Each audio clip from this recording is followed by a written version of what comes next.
of allegiance. Pledge allegiance to the flag of the United States of America, to the republic for which it stands, one nation, under God, indivisible, with liberty and justice for all. The board has a proposed agenda adjustment. I would make a motion to add item 8.1.3, which would be donations, and 8.j, so at the end of the this action item, approving a new position, special ed tech 3. Is there a second? A second. Any further discussion or agenda adjustment? No, is just is absent online, so we can vote in person. All those in favor of the agenda change?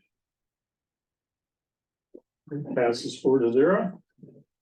Next up, we have the minutes. So I'd make a motion to adopt the minutes for June 6th as presented. Is there a second? A second. Any discussion or corrections?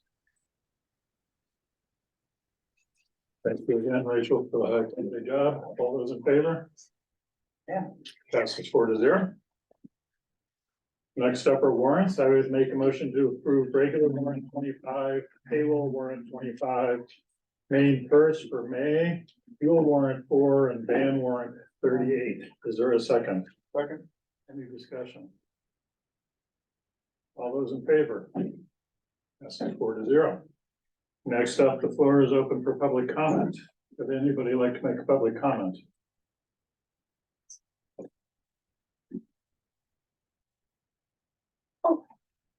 You want to make a I'm public, sorry, I was talking to my boss. Did you say public comments? public comment?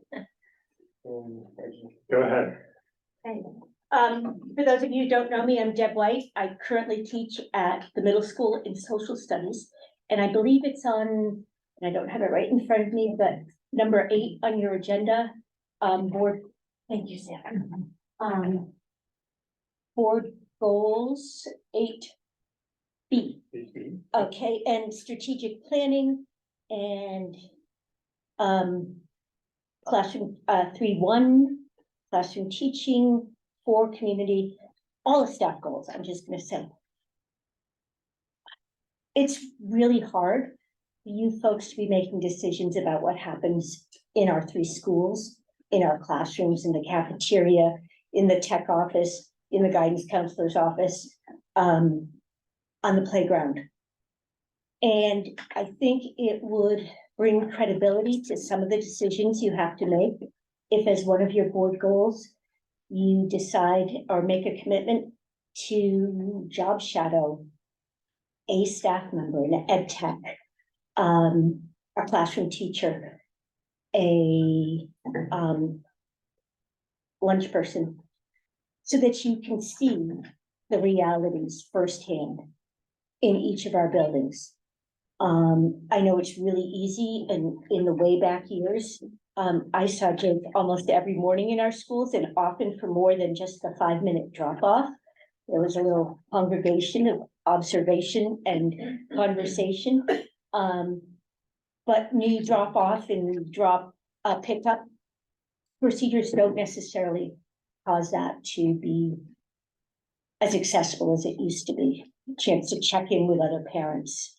So since you are making decisions for all of us and what happens every day in these buildings, it would be nice if you actually saw them firsthand and committed to doing that. So that's my input for, and it would help with all of these things, because you would be able to see firsthand if DEI is happening, mental health of the classroom, and community culture in each of the buildings. To see if there's staff support, if there's to see if there's missing curriculum on citizenship or practice skills. You're only getting written reports, which, without offending my bosses over here and over there, it's really different from experiential learning.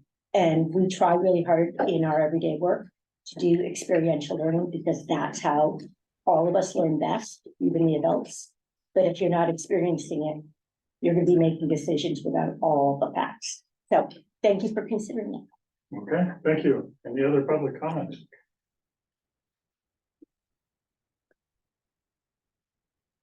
All right, seeing none, we'll go ahead and move forward to acknowledgements.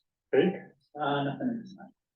I'm trying to remember, I think we had not finished school, so thank you to everybody for finishing the year strong, students and parents, and especially teachers and administrators. And thank you administrators who I know are still plugging away this summer to get things ready for next year.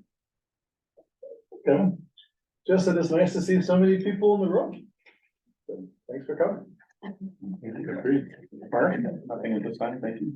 Okay. So you can go now or anything during your reports too. A special thank you to our guidance office with how quickly we got our end of year grades on Power School. Meredith? Well, since we last met, we've had, I believe ASA's Got Talent Show, which was a great evening showcasing lots of talent from ASA. And I have to say it was just fantastic to have that event be student-led, student MC, students moving the new piano back and forth. It was lovely to see the piano so well used that we've just acquired for that space. So kudos to all the performers and to Ms. DeVille for making that event available for our students. And I think we were on the cusp, is the week before we last, when we last met, the week before school got out, when I mentioned, gratitude for all staff for the school year, but I'll say it again, as we have now crossed over the finish line. Thank you for all of your contributions from, all levels. It really takes everyone to make the ship stay afloat, and it was no small effort this year, so many thanks. And it looks like we should acknowledge Jim and Mary Bird and Ziyang Tim Mo for donation of the television. Yes. Anything else? Next up, we'll go to reports. We'll start with Director of Special Services, Lisa. Sure. I apologize for not being there in person. Our family is challenged by being down to one vehicle this week. So I just want to say we've quickly wrapped up this year. It just never seems to end as far as our list of things to do. We have I'm working right now on finalizing reports for the DOE. We have our end of year reports, our restraint and seclusion documentation, our state agency clients reports to submit. Looking over this year, we have processed 41 new referrals. We have completed 102 evaluations, which is a pretty significant number. I've been pleased to be almost fully staffed this whole year. At this point, we're starting the summer with some openings for the fall, and one is a special ed position at ASA. The other is a educational technician at ASA. We have 3 openings for OMS educational technicians, and then 1 at the high school. But I'm feeling pretty comfortable that we're going to fill those spots before the summer's through. I keep my ears open, and whenever anybody comes in to talk to Rachel, if I hear that they're looking for a job, I quickly jump out of my office and introduce myself and tell them that they would love the world of special education. And that's not a lie either, or an exaggeration. Summer school preparations have been going on for a while. We have a building coordinator in each school, and they're working hard on organizing who's coming and who's going to need busing. There's just a lot of I's to dot and T's to cross, and I think it'll be upon us before we know it, but I'm very confident that it'll be successful with our ESY program, our Summer Stars program, and our Summer Enrichment program. Other than that, we're just trying to stay cool. Any questions? Do you have questions? Nope, I don't see any. Thank you, Lisa. All right, thank you. Next up, we have Director of Learning, who is traveling, so we have her written support report submitted. I'd just like to highlight her note about instructional technology framework. We, after our last meeting, and some follow-up dialogue, have decided to go back out for more, to try on public input once again. Either the timing or the process, you know, or maybe, I'm not sure what, only yielded, 3 responses. So we feel like, we heard that folks would like to have us try again on that. And we think if we feel like we can get more input, we want to do that. There's no need to forge forward if we feel like there's more input out there to be heard. And also, Susan mentioned in her report, that another issue that was raised was around software being used and screen time. So that's something we're just going to look into a little more as the school year launches, and feel like we can bring the tech back after we've had a little more time to collect and try to engage more people with feedback and try to have more information to answer questions that people have right now about concerns. Can I just raise one or offer a comment on one part of Susan's report? I think it's great, the data that she reports, regarding the performance of the current 8th graders who are in the advanced ELA, this year, and it's great that they perform so well. I do think, and I believe we agreed to do this in the curriculum committee, although maybe I'm wrong on this, but those students are receiving elective credit at the high school rather than ELA credit. And I think we need to revisit that. I don't see any reason, I didn't see any reason then, I don't see any reason now why they shouldn't be getting English credit rather than just elective credit. So I think that's something to revisit going forward. I can speak a little bit to the process if there's a moment. So when we, I think that the spirit of the portfolio review, both for 9th graders, which we did this year at the end of the first semester, right? Students who wanted the opportunity to accelerate could submit a portfolio at the end of semester 1. Those were read and reviewed by 2 faculty per portfolio. And then certain students were accelerated past the 2nd semester of English 9 into XPOS or electives based on the submission of that. And I think that at the time, the goal was, let's let the student work speak for itself, in similar spirit to what happens at the university and, you know, college comp, you know, the subsequent to the initial test, some students place out, some students take the class, and then ultimately you need to let the work speak for itself in order to have technically passed the class. And our hope was similar, I think, for writing across the disciplines, the idea that in some ways it was an experiment. We didn't know what it would yield, right? It was a deliberately cross-disciplinary composition focus that was an outlier for really anything else that we do. And so the conversation among the English department, Susan and me, began with this idea of we looked at a few benchmarks that Katie Quirk had identified and said, if this is how students are writing, if we're saying that this is the low end, this is the middle, this is the high for this cohort, like what should we make of this? What does this instruct us in regard to with our thinking about English learning at the high school? And a few things emerged, one of which was the idea that the writing across the disciplines as a focus manifested work that was more in keeping with what students were doing in XPOS than what they were doing in English 9, which is also within the context of a larger conversation about what do we want the role of English 9 to be and how should our programming reflect that? And that is an active conversation happening in the English department.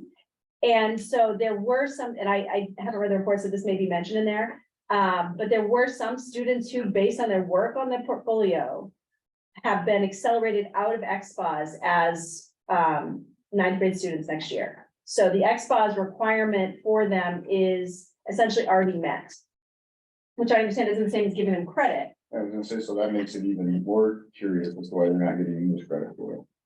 Well, I think that the hope is, well, the conversation is alive, right? So That's great, but what I don't want is I don't want there to be just kind of unnecessary gatekeeping and turf defense. I mean, that's just unacceptable, right?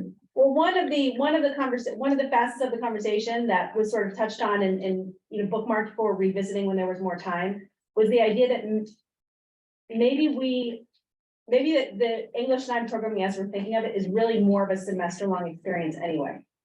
And maybe we should have if a portfolio-based curriculum is accelerating students out of XPLOS, maybe that's something that is available to all students and not just OMS students as part of their 9th grade work. And if our English 9 programming is more about, or has an element of community building and norm setting and common understanding with respect to, you know, what does it mean now that we are all here working together, OMS students and non-OMS students, then how do we develop a semester-long experience that reflects that? So I think that conversation is something that, you know, is on the horizon. And that for the English department, it is about this idea of electives, right? And the idea that students have so many options to choose from. And so I think in the moment, the conversation about XPLOS was students who are writing at this level should be able to freely choose from the variety of options that are available to them, rather than having to move through this gatekeeping exercise that we think they have essentially already met. Well, I'm all in favor of that, but that still doesn't explain why you wouldn't give them some form of English credit. If you want to have English 9 be this community building, norm setting experience, and I would fully agree, this probably should be a semester, not a full academic year. And okay, so make that required of everybody, and give these students XPLOS credit. If you don't want to do that, also fine, give them elective credit, but there's absolutely positively no reason that they should not have an English credit. I mean, making it an elective doesn't make any sense to me. It didn't make any sense in the end. It makes even less sense now. I mean, if these kids are writing at this level, they should get an English credit. What you want to do with it within that category of English credits, you know, that's a discussion that can be had. But the fact that it's an elective credit makes zero sense. Yeah, I would agree. I mean, just this is in the context of having 4 years of required English, right? And these kids have done work, but they're basically being told, well, because you did the work, you have to do 4.5 years of English instead of 4 years of English. So And that's leaving aside the whole question of, is a portfolio-based approach really the way to approach evaluating English? I mean, there's certainly that's the way it's done at the university. There are a lot of people who do not think that's the way it should be done. If it were me, I would move much more in a direction of taking writing solely out of the possession of the English department, which is where it should be there anyway, right? English is not the only discipline that writes, and moving in a much more cross-discipline model. Well, that was part of the conversation, because the genres that were instructed to and that were included in the portfolio are truly reflective of interdisciplinary writing. Right, students were doing science writing, they were doing historically minded writing, they were doing persuasive writing that was about civics-based questions. And so part of the conversation was, this is a composition class more so than it is an English class, composition in the full spirit of what that means. I would like that question for credit to be kind of front and center next year. Noted it. Thank you. And I think that, you know, that was the intention, to come back and look at the process after we piloted it this year. So I think that's an important consideration to think about where the credit goes. somewhat related question in Susan's report is, how did we end up with middle school English 6 students getting differentiated and not accelerated instruction? Maybe something. Which one is that for? Yeah, the English 6 English being, 6 that's just differentiated instead of accelerated. Yeah. So what we're doing is, so we have a grade 8 program with writing across the disciplines, and then we have our grade 7 program. We have a number of 7th graders taking 8th grade ELA, and we want to offer that same experience to our 6th graders, right?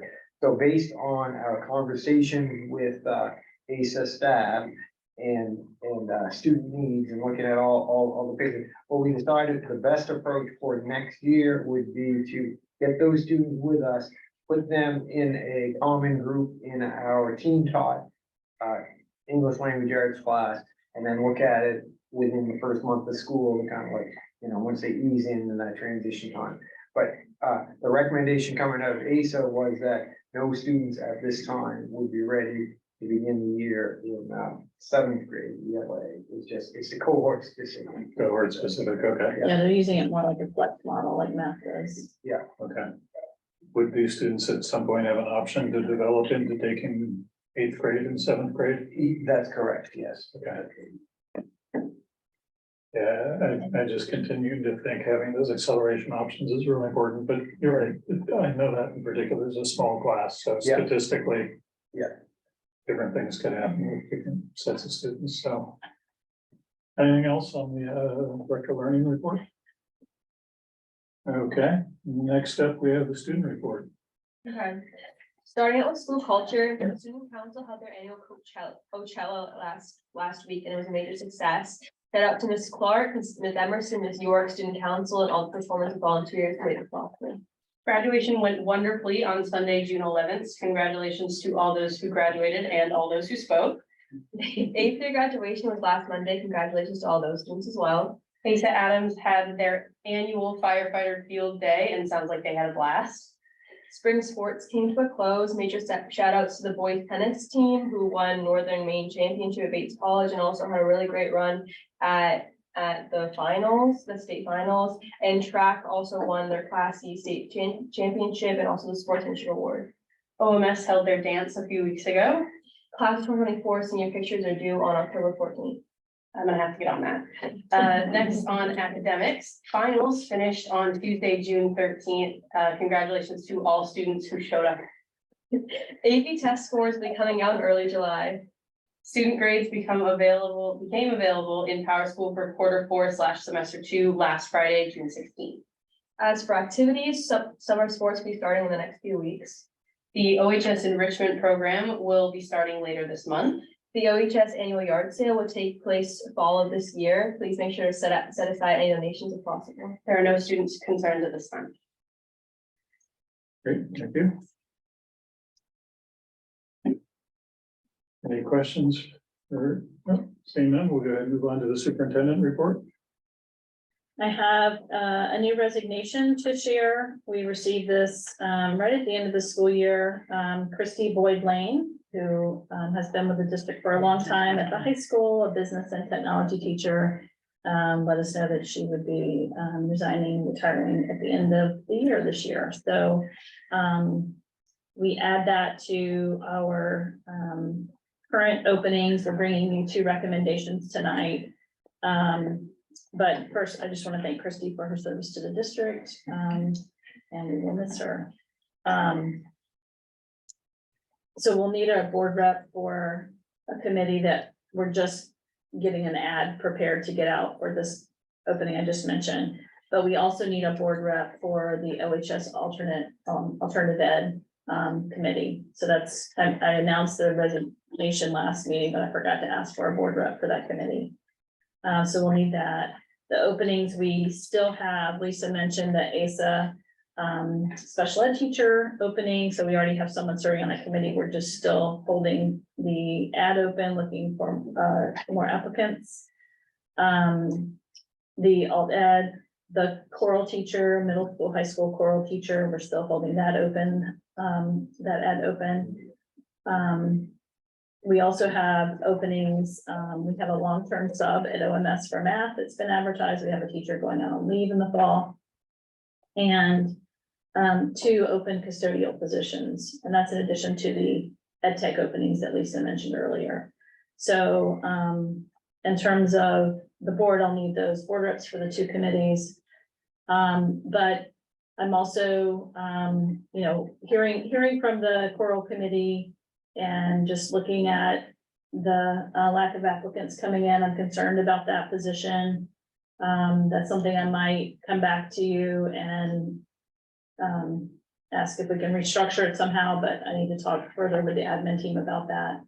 But, you know, we're competing against a lot of other openings. I was talking with other superintendent who, you know, basically said they're having to offer something different because they can't find a music teacher. It's a K-8 school, but you know, it's nonetheless, it's really difficult right now to find people in that field. So more to come. I know we'll be meeting, even though this is our last scheduled meeting until August, because we have these openings, we have other issues that we'll need to reconvene to have the board address. So that's something I will be ready to bring you probably the next time we meet, if I feel like I need to ask for something different there.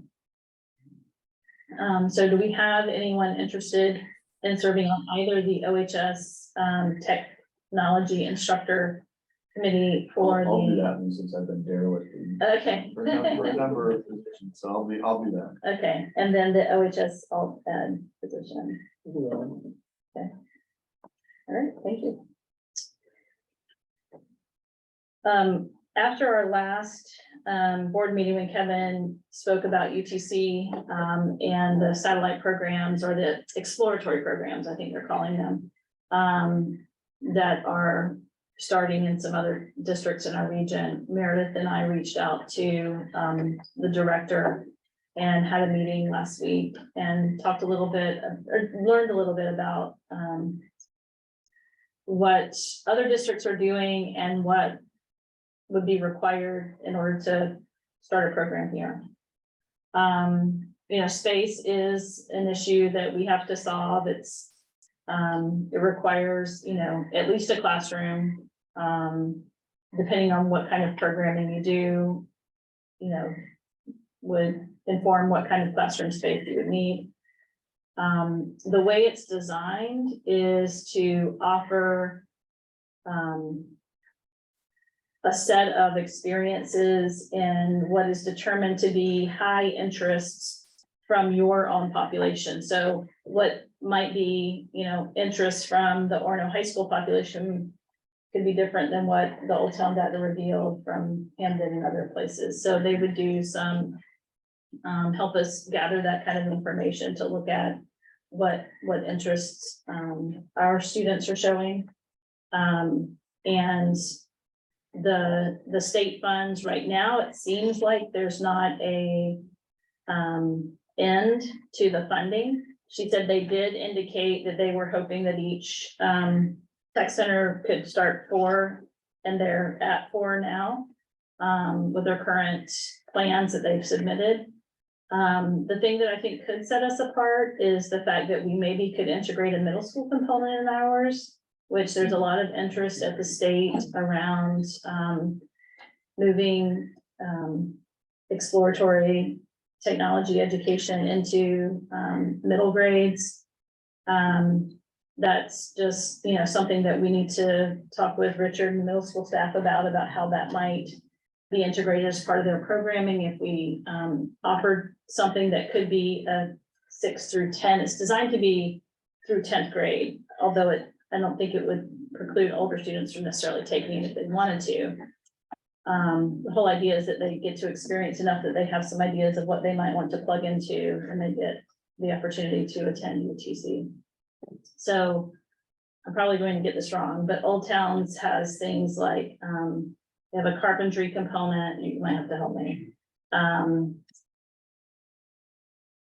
I can't remember. Old Towns. The RSU-22 one was the most unique in that it had just like, it had culinary and like electrical and you know, graphic design. It had some really. Old Town has medical, the Oh, that's combination right. of medical and carpentry Yeah, was what made staffing a challenge. yeah, but the culinary with the others at RSU-22 is going, they're not doing next year, they're looking at the next year. Going to be challenging for staffing. So the grant provides the staff members, kind of like a JMG partnership, where JMG, it's a, you know, funding partnership to provide the staff. And that's how this works. And they also help with startup costs if you need to renovate your facility or get some equipment in, also helps fund the teacher. So that's kind of what we know so far. And if we work this year to identify what we might want to do and that we have space and that we want to partner in, then there would be an application submitted late next school year that would then take a year. So we're 2 years out at this point from being able to open a program. So the good news is it gives us this year to really figure out if we're interested, if we have the space, and see how things develop at the state level to see, you know, what funding looks like. So that's kind of what we learned, and Amanda said actually on her list to, come talk to, so we just beat her to it, to reach out to her, maybe you encouraged her to talk to us, and that's why we were next on our list, but the space is going to be the trickiest part of it, so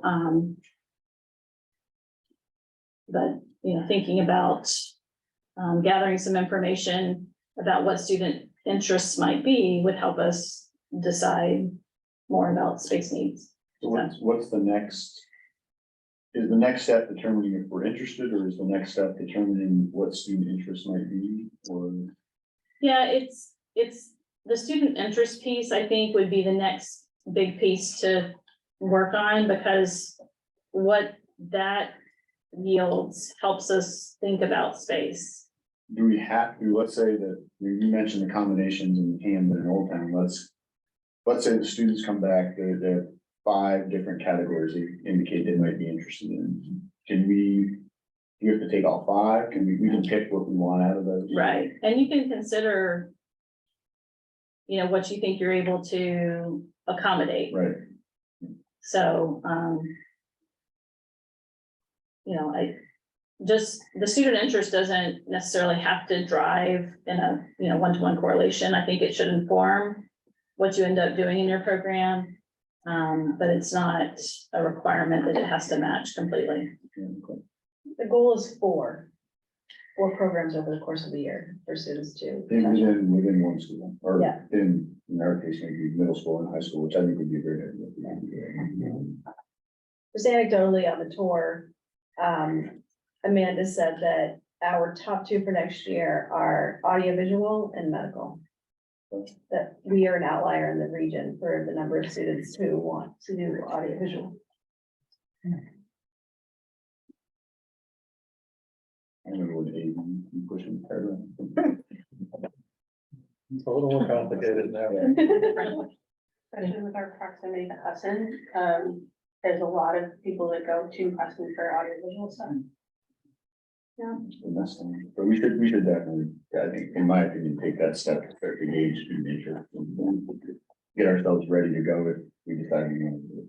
Yeah, I think they have tools that they use to help with the interest inventory, and so we agreed to check in after the start of the school year to determine how to take the next step. Awesome. Thank you. Thank you, That's all I ourselves. have from my report. Everything else is on the agenda. Sorry. I Sorry. know just in conversation that is something that a lot of students are interested in the sort of shop class home ec stuff that we don't have here, having that as an opportunity, you're gonna get a lot of interest. Definitely from the kids who weren't able to set aside half their day for going to UTC. I think even I was one of those kids who definitely was really interested in going, but I couldn't fit that into my schedule. So definitely, I think there's really a lot of student interest. Absolutely. And that could be a factor, or say maybe some of these juniors and seniors do do it, right? You know, it's not targeted for them. It could be that they would be served by this, even though they're unable to go to UTC for half of that. I know when you figure out that you have an AP class in the afternoon or in the morning, and you know that you can't go to UTC, it does kind of suck. They've got really good selling points, truly. They take you on a tour. It's like being sold a car. Your captain get fed. Yeah. It's amazing. Yeah, well, their programs are really, I think responsive to what students are interested in and are really diverse to appeal to a lot of different student interests. So they've done a nice job kind of evolving and growing. I was talking to one of our students tonight before coming in here, who's got a great summer job based on what he did at UTC this year. So, All right, one discussion item, do you see a plan feedback?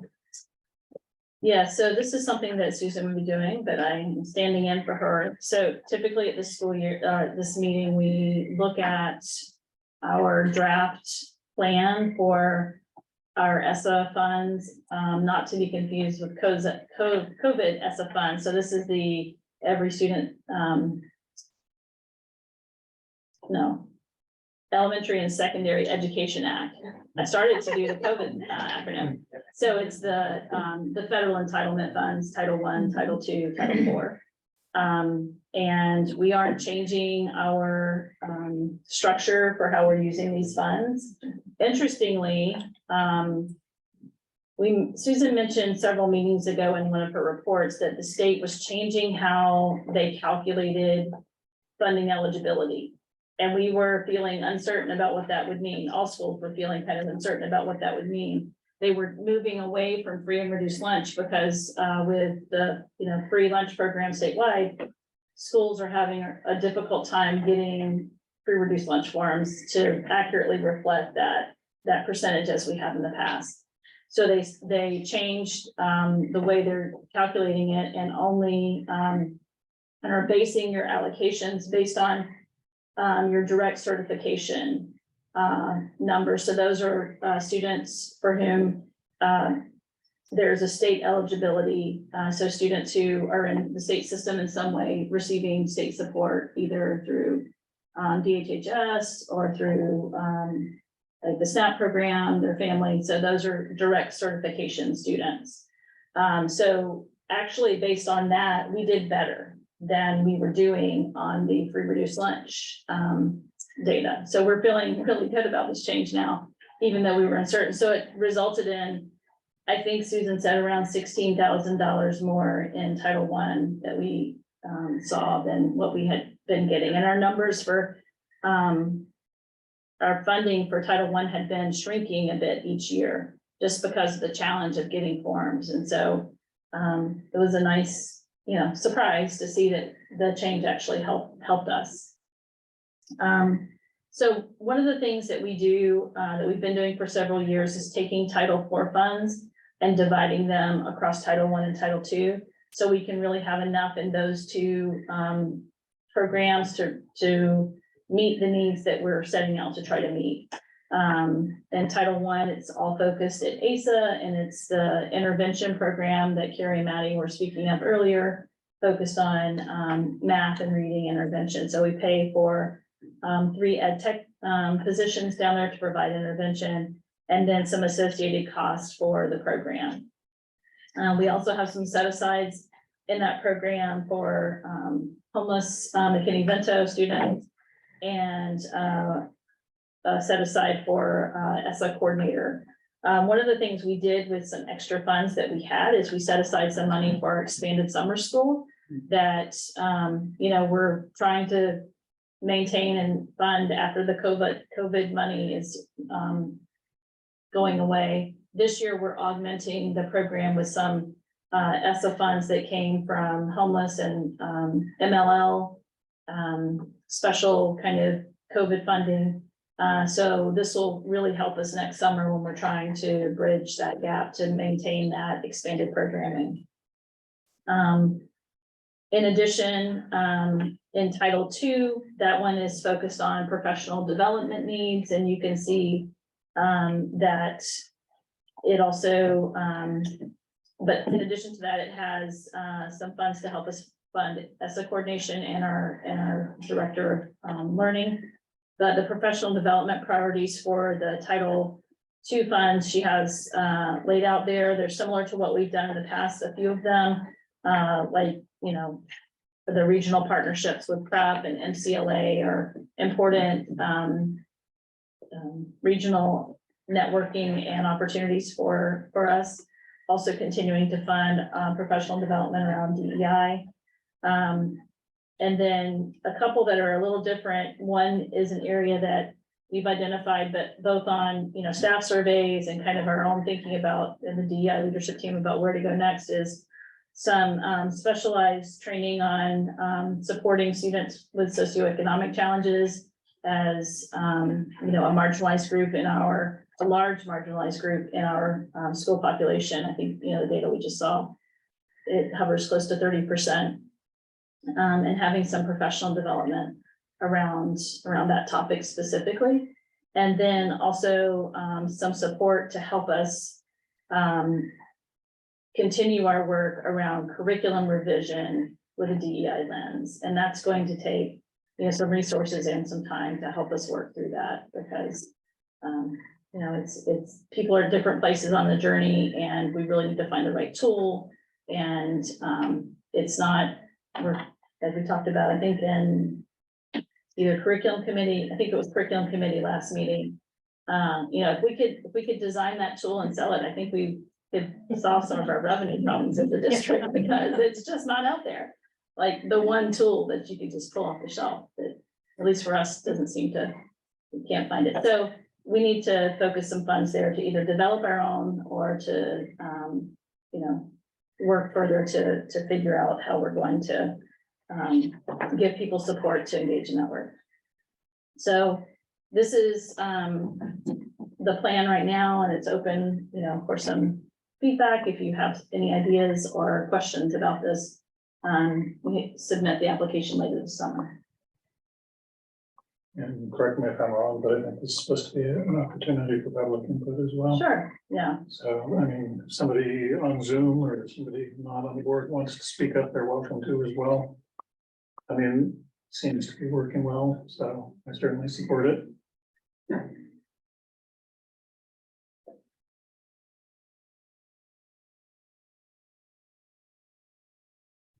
and if there's anything that comes to someone, they could also speak in the last public comment if you want to let it ruminate. Okay. All right, thank you. Action items, I have a couple of hiring recommendations before we take the nominations. I would make a motion to go into executive session. Under 1 MRSA 4056A, appointment of personnel. Is there a second? A second. Discussion of the executive session. All those in favor? Okay. We'll be back in about 10 minutes, I guess.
So come out of executive session at 6:50.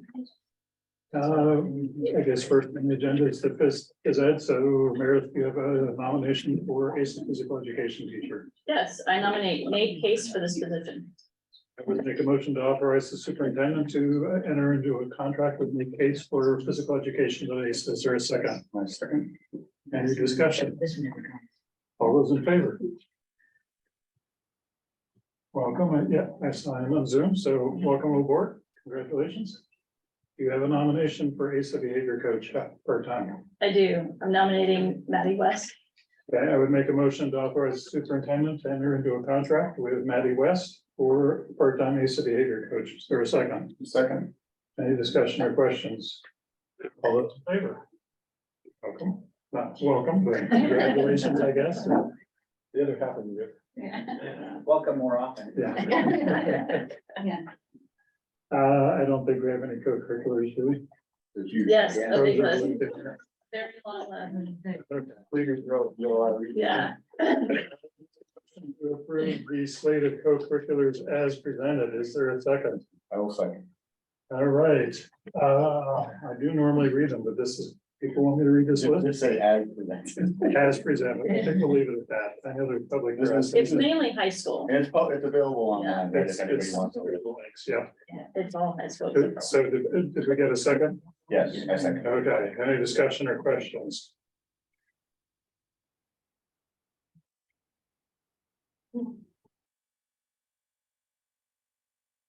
Everybody ready to vote? Yeah. All those in favor? Okay. Next up is board goals. So we always try and spread this over a couple of sessions. And tonight's the night, and it is required by board policy, I think maybe by state law, that we adopt goals every year. These are typically very high level, either board or district wide goal. Part of this context is the the bottom section, ongoing fundamental. I'm looking at the list on the left side of the agenda. Ongoing fundamental board responsibilities will continue to carry forward.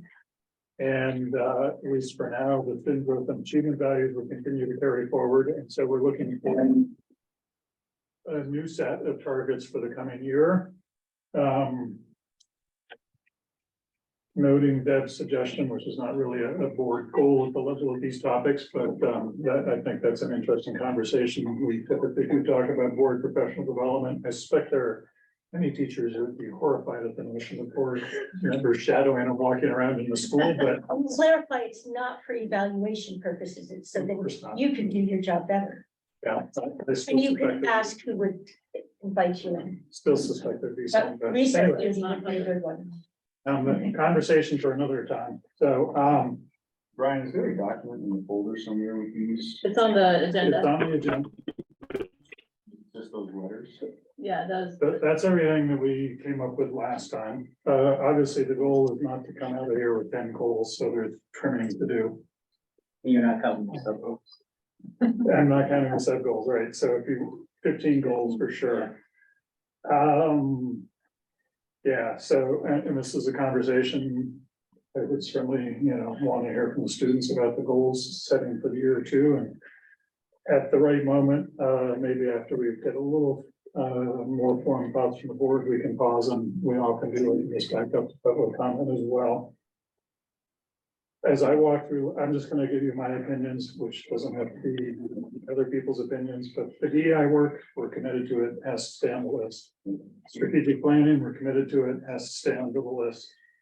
That right there is a pretty significant chunk of work that's happening already, right? One of the challenges of these goals is we don't wanna do excess work for people, so I personally think I think number 3 and number 7, we saw that come out in the data workshop tonight. I think it's gonna come out in a much deeper way on all 4 of the board members. All the principals were part of the strategic plan. It really spoke very loudly in the strategic plan. So I think it's gonna get incorporated more deeply in the strategic plan, but I also think it might be important to just, I don't know how we phrase it, or, I also think this is a tough one, because I think the idea is The idea that it's a problem is much bigger than the set of solutions that people have ideas for, but I still think it might be important to put some stake in the ground, if that's a priority for the district for this year. Number 4, I'm a big fan of it, but I think that's really emerging through the strategic plan. I would be content to leave that off our list this year, trust me, it's come out of the strategic plan. Guess I might say the same thing about number 5, as we develop a portrait of a student. I think grades are going to become an assessment of developing that portrait of a student, might come out of the strategic plan. Active learning seems to me like it's come up several times and it's bite-sized enough it could go on the agenda this time. 7 and 3 all together. I think the missing curriculum is really probably honestly best done through the strategic plan as we develop a portrait of a student. We can work backwards to what we're not teaching that student. So I think it's important. Growth mindset also came up a lot during the strategic plan. So I think we might defer to there, and working to stretch and challenge all students was a goal for the past year. I think it's been a pretty salutary goal, but we've seen a lot of progress. I personally would argue keeping it as a goal for 1 more year. Well, that's my thoughts, but I don't want to monopolize things. What do other people see jumping out as priorities? So, I'm sorry, are you advocating for 1, 2, 3, 7, and 10? 3 and 7 combined, and 10, which would give us 4 goals, which is trim back in recognition of how much we have. But yeah, again, totally just my opinion, but if I were to try and speed things up by putting a proposal for people to argue against and change, that would move forward. I think I agree with you. 1 and 2 have to stay, right? And we're committed to them, so those are on there. I also think that keeping 10. We made a lot. I would say we've made a fair amount of progress there, but I don't think we've gone far enough on that. So I think 10 should stay as well. I also would agree that a lot of the other things on here are clearly bubbling up in the strategic planning process in multiple venues. I think they'll be encompassed in that. I guess the one area where I don't necessarily disagree with you, but I want to see more what the language looks like for 3 and 7, because what we have there right now is so ambiguous that it could mean everything or nothing, right? So I'd like to see a little bit more what the language is on that. I do think that mental health and kind of psychological well-being should be on our list for all members of the school community, but I want to see exactly what the language says on that. I feel like at least some of the ideas in 3 and maybe 7 could be folded into the growth mindset kind of idea. You know, to get a growth mindset requires some vulnerability and safety in a classroom. You have to be able to fail, be okay failing, maybe even look forward to the idea of failure as an opportunity to learn and grow, both for staff and for students. That's, I think, not easy to do, and it does tie in, like Brian's saying, to things like assessment as well. I think there's some grouping opportunities there. And it necessarily does challenge. I mean, if you're going to challenge yourself, I think not having a fixed mindset is also important. I think there are ways of combining these. But likewise, I'd be interested in other people's thoughts. When we talk about active learning, are we talking about like the outdoor classroom that was developed and stuff like It that? could include outdoor, but it can be in classroom. It's, More hands-on? yeah, it's more hands-on, it's more experiential, it's more doing, it's more active production. So it could be making a presentation instead of listening to a lecture. It's really just the notion that the passive learning that happens in a lecture has limits and that you need to have some more active, productive modes of learning. Could be a flipped classroom model. I mean, there's a whole bunch of different ways you can do this. Small group discussion, yeah. It's kind of a code word for everything except lectures. I think it's important that if we do roll 3 and 7 together, to make sure that we still prioritize them separately. Because I know it's a big undertaking, student mental health. Just in passing of knowing what my friends are like and knowing what it's like in a school system. And I know from a perspective of a teacher's child, how much it takes to be an educator, especially right now. So making sure if we do meld those together to still keep the priorities of adults and students separate and important.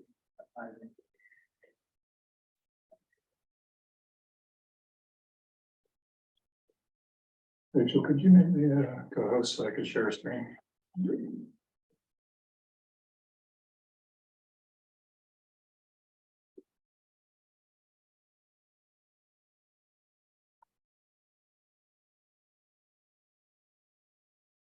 Maybe, do I need to?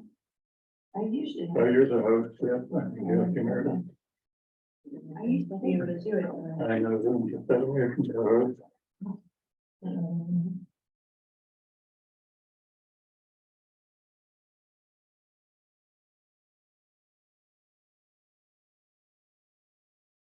Okay, so this is what I'm working off of.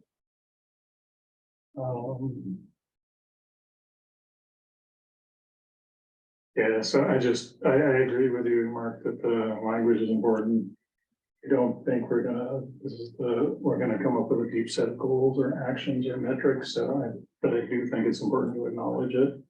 So the language I have at the moment is mental health and emotional well-being for all members of the community, which I agree. Doing this for the staff is a huge take, doing this for the students is a huge take. And I do think this comes back. It came out as not one of the number one items during the strategic plan. So I think this comes back in the strategic plans, but this is kind of if it's gonna take us as much as a year to get to a strategic plan, this is at least a placeholder till we get there.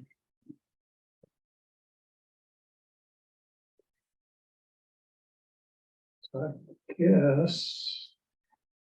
So I'm not, Kevin had a point that growth mindset could become part of mental health and emotional well-being, but not ignoring that point, but not yet having figured out how to incorporate it. This is kind of a working list where I think all those things below come back to the strategic plan, but that's what I think is a working list with it. Why don't I go ahead and open it up to the rest of the room? Anybody else in the room have a thought, priorities or comments? I'll just weigh in. I think the first four, are well aligned with work that we have underway or need to figure out how to better address. And the fifth one is certainly, something that I think is going to,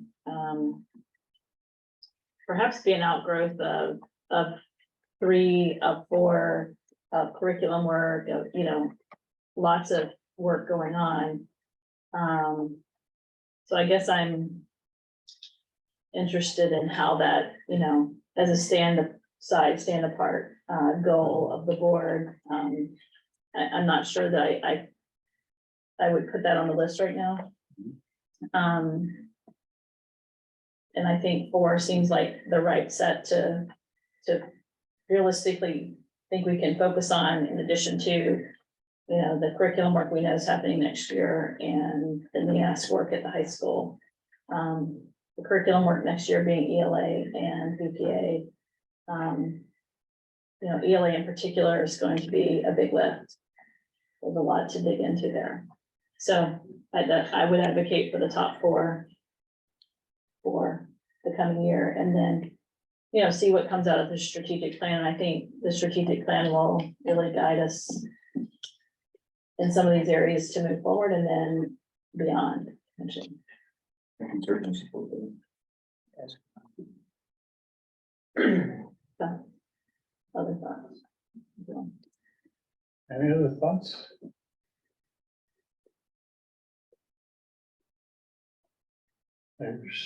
No, all right, we seem to be, Kevin, are you happy with this? Yeah, I'd be fine with that. I do think literally all of the others will come out in the strategic plan as well. So these are, on the one hand, short-term priorities that are intense for the next 6 to 9 months before the strategic plan comes out. On the other hand, as Meredith said, acknowledging how much work we have going on already. So we do have to adopt a set of goals. I guess I would make a motion to adopt the first 4 goals as presented. We're a second. Second. Any further discussion or questions? All those in favor? Okay. And maybe at first we've shortened our list, but it's probably the timing. So just to clarify. For now, we keep student growth and achievement goals, and we're keeping ongoing fundamental, and these are the new 22, 23. Because we talked about restructuring and. Yeah. Yeah. Yeah, I mean, it's worth taking. Student growth and achievement, we shouldn't spend time on because what we're doing, student portrait of a learner. The ongoing fundamental board responsibility, everybody happy with those as they stand? Yes. I think so work, yeah. Okay, so, yeah, bottom two sections stay the same, the top section becomes these four things.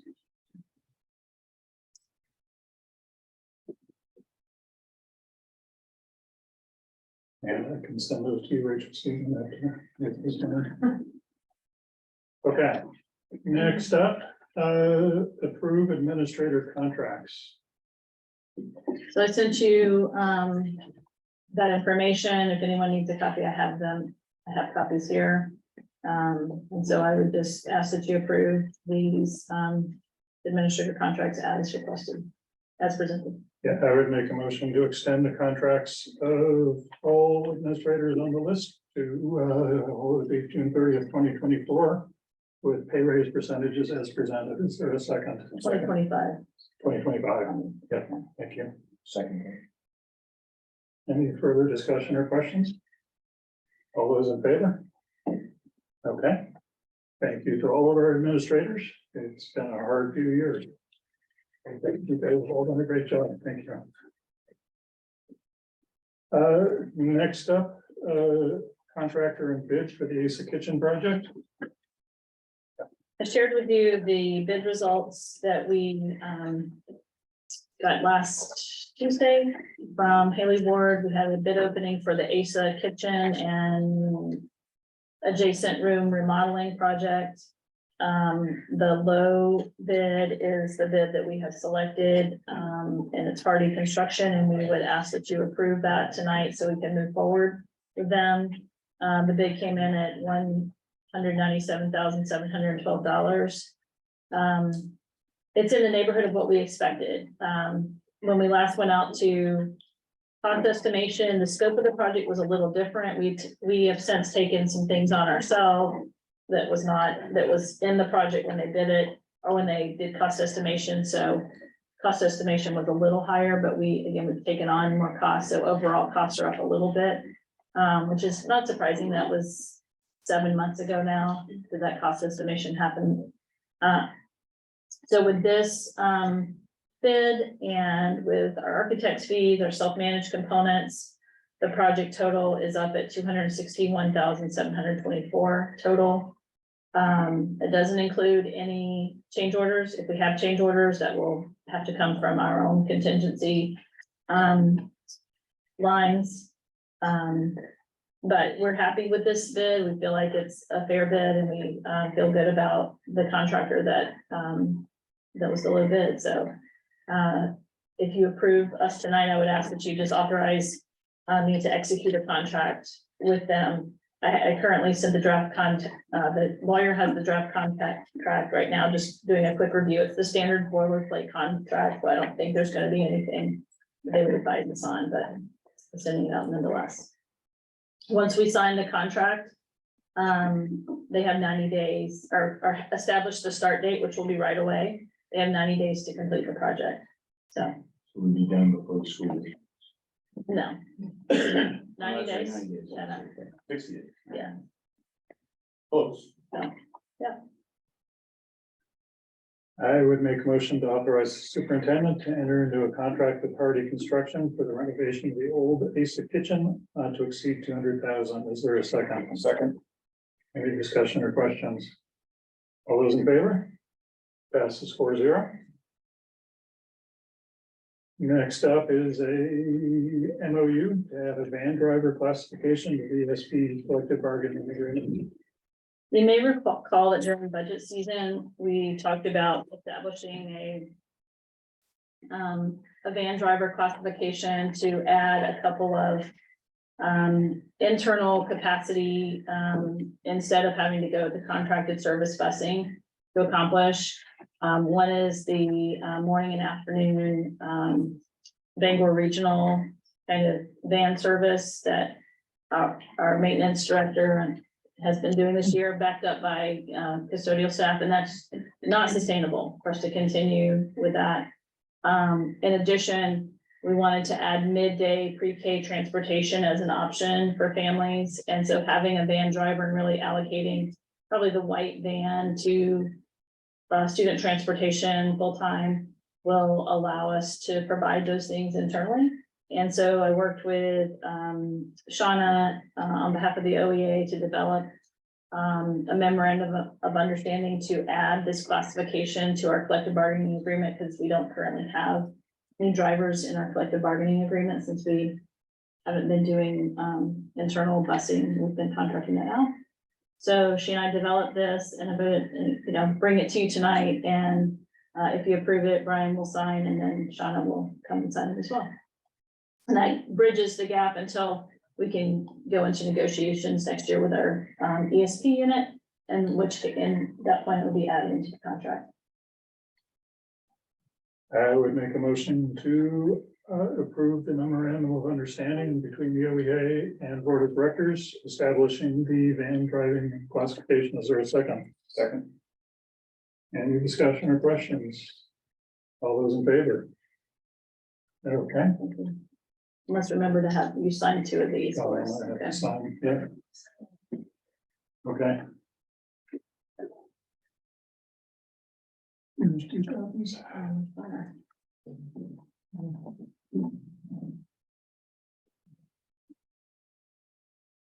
You'll sign it. Yeah. After by the end of the meeting. Okay. Next up, approval of the computational warrants. I mean, first off, good news, our budget passed with an 80.4%, I think, so over 80% of the community supported our budget, which, you know, as we discussed, is a bigger increase than we would have liked, so I appreciate that level of support. So we now have to officially turn that into a warrant authorizing the town to collect taxes. And you can see in the back here, there's the vote 146.36, so I have to read this whole motion. I move that the warrant for assessment of tax and the assessment schedule and notice of installments for each member of municipality prepared by the treasurer for fiscal year July 1st, 2023 through June 30th, 2024 be approved and be issued in form presented to this meeting, and that the treasurer be authorized and directed to deliver to each member municipality its warrant for assessment of tax and its assessment schedule and notice of installments. Is there a second? Second. Any further discussion or questions? Lynn was looking at us funny. Lynn, are we okay? Yeah, I just have to write down who's here and mark how you vote, Got it. so. I was just making sure because there's. No, I couldn't see mine. Can't see how everyone votes, but she couldn't see Mark, is what she was saying. All right, everybody ready to vote? All those in favor? Okay, last step of the budget for this year. So before you leave tonight, you have to sign 2 things, right, Lynn? Yeah. 2 things. Yeah, so. Well, actually, we should probably do that before we go into our executive Yeah, session. yeah.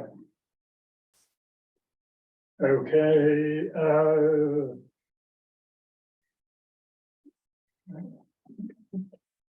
the assessment and warrant schedules.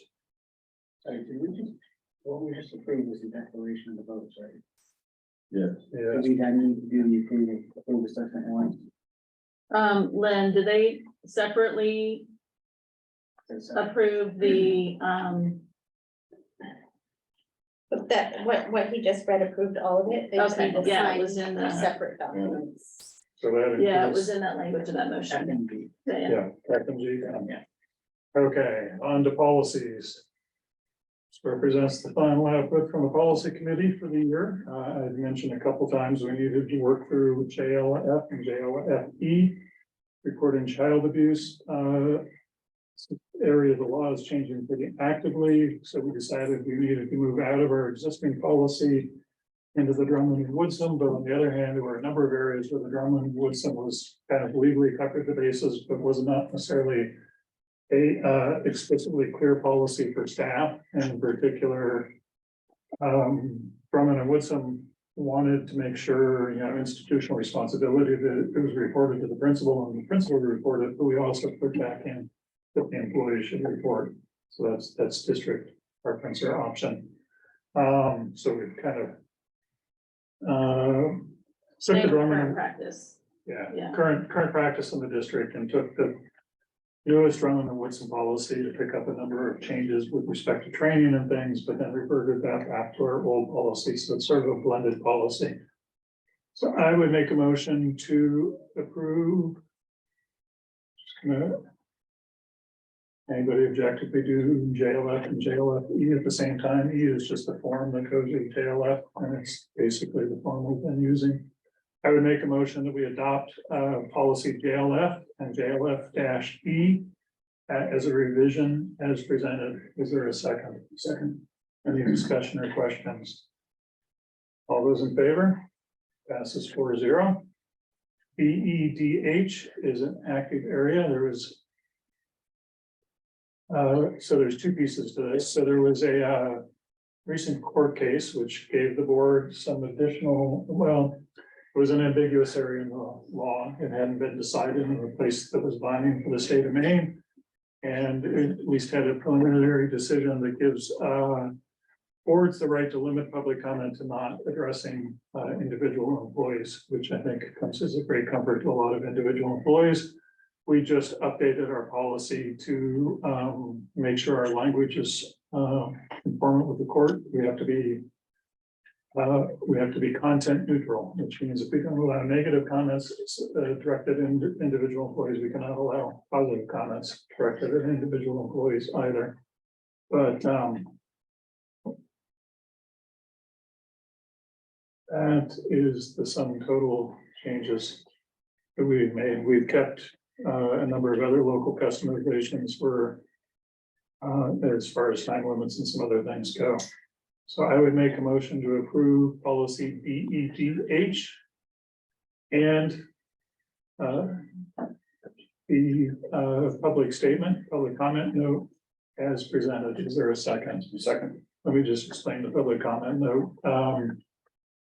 As a matter of clarity, we're going to start to put this note, which you all saw. It's not a short note, unfortunately, but we're going to put that into each agenda under the first public comment so that there's some clear expectation setting with the public and public, including time limits, including the fact that they cannot address specific employees, and including the fact that basically it's a comment period, not a discussion back and forth or question and answer period. So, so the motion on the floor, and I think you seconded it, right? I did. Is to adopt policy BEDH and add the public comment note to the agenda as written. Any questions or comments about that? Yeah, the question going forward. So for example, tonight, Meredith thanked Susan Neville in particular for her efforts, in Aces Get Talent. Would we no longer do that? So this applies only to the public comment period. Okay. I mean, yeah, I don't say that like that's obvious, but it's a subtle point of the law. So acknowledgements, the whole rest of the board meeting, it doesn't apply. But it's a change in culture that, Yes. people have been able to come and say things like that, and unfortunately, in the time that we're in. We can, but if you have one on the floor. Right, we want to protect on the floor. employees from targeting the employees in other districts have received, and Yeah. have to also be content neutral. It So- cuts both ways. During public comment. During During public public comment, only. Doesn't apply to acknowledgements or to the rest of the board conversation, so. Yeah. Yeah, this is a restriction on the public, not on the board or administration speaking during the rest of the meeting. So, thank you. So and in particular, the acknowledgement section will go forward just like it is. Same thing with like principal reports, director reports, all that stuff stays. Yeah. Okay. It's unfortunate, but. Any other questions or comments? All those in favor of the revision? Okay. That takes us to some donations. I would make. Anybody have questions about these, or can we do this as a bundle? As long as we acknowledge all three of them, I think we can do it with a bundle. Okay, I would make a motion to approve and acknowledge with gratitude the donation from Ware Butler for the soccer wall. Galen Barton's shelving in the storage sheds, and Jeff Owens canoe trailer donation. Is there a second? Second. Any discussion? What's that? Kylan Martin. Kylan, thank you. And then I think also for Kylan, we should note that it's an Eagle Scout project, which is the highest level of Boy Scout achievement stuff. Yeah, and it involves lots of labor as well as dollar value. So, and leadership development. Yep. Okay, any other questions or comments? All those in favor? Okay. Next up, the proposal for a additional position at the high school.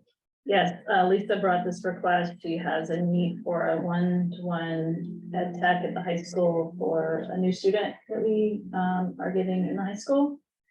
So we need your approval for that new position. It is a position we'll be billing out to a student who's here on a tuition agreement with another district, so it's cost neutral for you, but it does require your approval for us to hire for this position.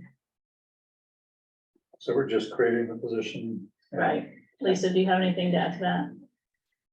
Nope, Okay. you got it. I would make a motion to authorize the advertising and search for a additional ed tech at OHS. Is there a ed tech free OHS? Is there a second? Second. Any discussion or questions? All those in favor? Passes 4-0. Subcommittee reports, policy subcommittee, see you in September. UTC. Nope. Spruce.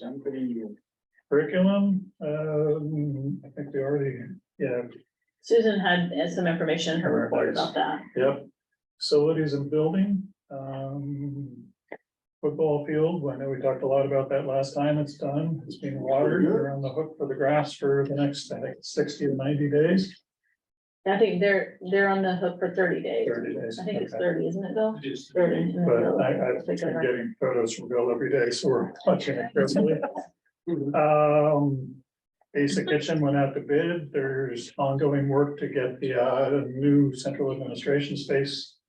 Coming together, I know a bunch of the roofing things have already started, so lots happening. No big specific thing to report. Well, I would say that CHA, has sent in their closer, is what I call him, to help us close out things, and I see that as positive. He's very efficient, very effective at what he does, and it's gonna hopefully help us gain some traction in some areas that we feel like we've just been spinning our wheels, so. You know, things like the HVAC noise and some paneling problems in the cafeteria that the contractor's been kind of pushing back on liability for and things like that, so. Guess the other thing to add is we're meeting tomorrow with the CHA again, design architect for the ventilation of the first, second wing down at ASA. He's proposing a complete revamp of the plans again, but I think there's a high level of confidence and also that his cost efficiencies look a lot better. So glad we switched, but we'll know. We'll have more to report later. I don't think the wellness committee's met. The AI leadership team, we gave a report last time, so I don't think there's anything new to report there. Anything I missed? Is there any other business? Any requests for future agenda items? There may have to be a button to ask for that going into the summer, but some of us out there might be. The floor is open for public comment. Is there any public comment? I will, sorry, move my chair back. Shauna Goodall, speaking as a representative of the Orno Education Association. Before, I guess, the policy change comes in, because I'm not sure if where this falls. But I just wanted to acknowledge and thank everybody here and in the interwebs who donated to the Richard Marquis Scholarship. Some of you know, some of you probably don't remember. Richard Marquis was a custodian here at OMS, well, in OHS, he cleaned my room too, and passed away suddenly last summer. And we collected $1,500 in his memory. And we gave 1,000 of it away this year as a sort of toolship scholarship to someone who was going in the trades. And it went to Carter Bragdon. Yes, okay. I kept calling him a ninth grader's name, and that was like the wrong person. That went to Carter Bragdon, and we're fortunate enough that we have 500 left over next year as well. And word got out, and like I had all these students coming up to me being like, "I want to know about the toolship. I did not know it was that popular." So maybe something will continue, but one of the good things that we do, and we also gave our traditional $1,000 for a student going into a career in education to Savannah Hartley. So we two great students among the many great students that we have here, and we're just glad to be able to support them. But so thank you to everybody who gave to the Marquee Scholarship as well, because that was great to have people handing me money in the hallway for like a few months. But thank you. So I think that falls under the policy still, but You're under the. I'm under the law. Okay. I was gonna do this for several months, but I kept forgetting. And I know this is not a conversation, but it makes me wonder with that tool scholarship, if we should be thinking about this, and I know we have context, so that might be a conversation to think about later. Deb has it. But more public comment. Speak, Deb White, again, speaking of that change in policy, I think our culture, as Meredith alluded, might, for public comments, might need some further education about how this change is going forward, and I understand the need for it. But does that mean that I, as a community member, couldn't say, hey, that art program was really awesome because it complements 3 specific teachers who run that? Or because I said art, it doesn't? Or if I said, oh, the science teachers at OMS doing a great job, especially in that community garden, which we all know goes down to 1 teacher. How do we navigate that and still stay within the law? Or you can tell us later, because it's not public comment, it's not discussion time. Short answers are allowed. I imagine that will be before the courts sometime in the near future. We have an individual who likes to take things to the courts, but my current interpretation is if it traces to an individual, it's not allowed. So this 4th grade, I don't know. Well, like that, the art A department. specific position or a specific name would not be allowed, but the art comment that applies to something that applies to a grade or to a program would still be That allowed. would be allowed, but the community garden would have you on thin ice. So kind of like perfect, we have a small class, and I say the one boy who wears glasses. Yeah. Got it. Okay. But I think a community of parents who might not have that understanding of where the line is, might need some guidance. Brian will probably have to be making many correctives. Yeah. With a smile. Yeah. You should get a bell. Actually, Yeah. wouldn't work really short. I have noticed over the past several years that board members frequently say, I don't have an acknowledgement this month. This might be a time and a reason to step up the acknowledgements. And even if you have to read the principal's reports or the other, Susan or Lisa's reports to get them, because the rest of the community can't do that. Thank you. Just a thought. Any other public comment? Yeah, go ahead.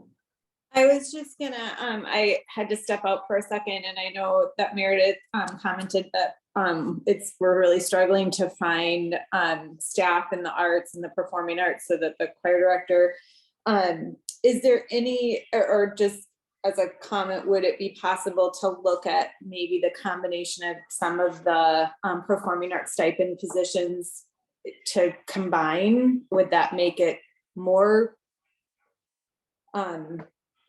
appealing to somebody in the public if they were doing, if it was combined with like show choir director or theater arts or anything else, if there was a way to beef up that position so that we could maybe broaden the scope a little. So that would just be something to consider if we're struggling. That's it. I think the administration team's gonna look at things like that. There's probably multiple things on the table, and we'll look forward to hearing what they come up with. Just since we're being formal about policy, I should ask you to identify yourself, even though we all know who you are. Oh, sorry, Stacy Newman, parent, sub. Thank you. Okay, any other public comment? All right, next meeting as currently scheduled, it's not certainly with appointments, we will have one sooner, but the currently scheduled meeting is August 8th, 2023, 6 p.m. in the library. And can we just say that, you know, when we get a critical mass of items to schedule a meeting, I'll confer with Brian, we'll try to survey and find a time that we can get as many as possible, but for sure a quorum and schedule a meeting that way. So, and we'll try, there'll be like really narrow agendas to the things that we have to meet about. It's possible to have 20-minute board meetings. Kevin's looking at me skeptically, but, UQC does it in under an hour quite often. It is also possible you can do that. Yeah. yes, Zoom will always be an option for these. Any requests for information and follow-up? Okay, we are going to have an executive session. We will not have any votes after the executive session, other than the motion to adjourn. Right, and before the board members head off into we'll go ahead and take this out, but before we head off into executive session, we need to sign paper. I would make a motion to go into executive session under 1 MRSA 405(6)B, discussion of labor negotiations. Is there a second? Second. All discussion, all those in favor? Okay, and student reps? Thank you. Here, I'll-